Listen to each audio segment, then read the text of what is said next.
ఏపీలో నిన్నటితోటి మద్యం పాలసీ ముగిసింది. అంటే గత ప్రభుత్వం తీసుకువచ్చినటువంటి ప్రభుత్వమే నడిపేటువంటి మద్యం దుకాణాలకు సంబంధించి నిన్నటితో గడువు పూర్తయింది. ఇక ఈ రోజు నుంచి కొత్త మద్యం పాలసీ అమల్లోకి రావాలి. అయితే ఈ రోజు నుంచి దరఖాస్తులను స్వీకరించనున్నారు. ఎవరైతే మద్యం షాపులు పెట్టాలి అనుకుంటారో వీళ్ళ నుంచి ప్రభుత్వం దరఖాస్తులు కోరుతుంది. మొత్తం రాష్ట్ర వ్యాప్తంగా 3396 మద్యం దుకాణాలకు సంబంధించి నోటిఫికేషన్ విడుదల చేసింది. ఈ నెల 12వ తేదీలోగా ఎవరైతే టెండర్లో పాల్గొనాలనుకుంటారో వాళ్ళు ఒక్కొక్క అప్లికేషన్కి 2 లక్షల రూపాయల చొప్పున డిపాజిట్ చేసి దరఖాస్తు ఫిల్ చేయొచ్చు. ఇది ఆన్లైన్ ఆఫ్లైన్ 2 విధానాల్లోనూ ఫిల్ చేసుకునే విధంగా ఏర్పాట్లు చేశారు.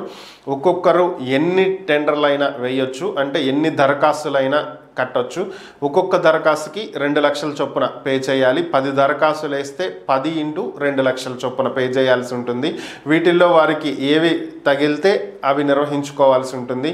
సో ఇది 2 ఏళ్ల పాటు ఇది అమల్లో ఉండేలాగా ప్రభుత్వం నిర్ణయం తీసుకుంది. అంటే ఈ ఏడాది సెప్టెంబర్ 12, 2025 నుంచి ఇది అమల్లోకి వచ్చే విధంగా చర్యలు చేపట్టినట్లుగా తెలుస్తుంది.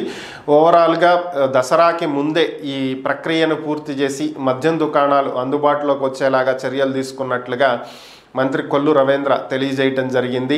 ఇక మద్యం మీద గత ప్రభుత్వం మొత్తం 11 రకాల ట్యాక్సులు వేసిందని, వీటిని తొలగించి 6 రకాల ట్యాక్సులు మాత్రమే అమల్లోకి తీసుకువస్తున్నామని, దీని ద్వారా క్వార్టర్ 99 రూపాయలకే ప్రజలకు అందుబాటులో ఉండేటువంటి వెసులుబాటు కల్పిస్తున్నామని చెప్పి ఆయన తెలియజేశారు.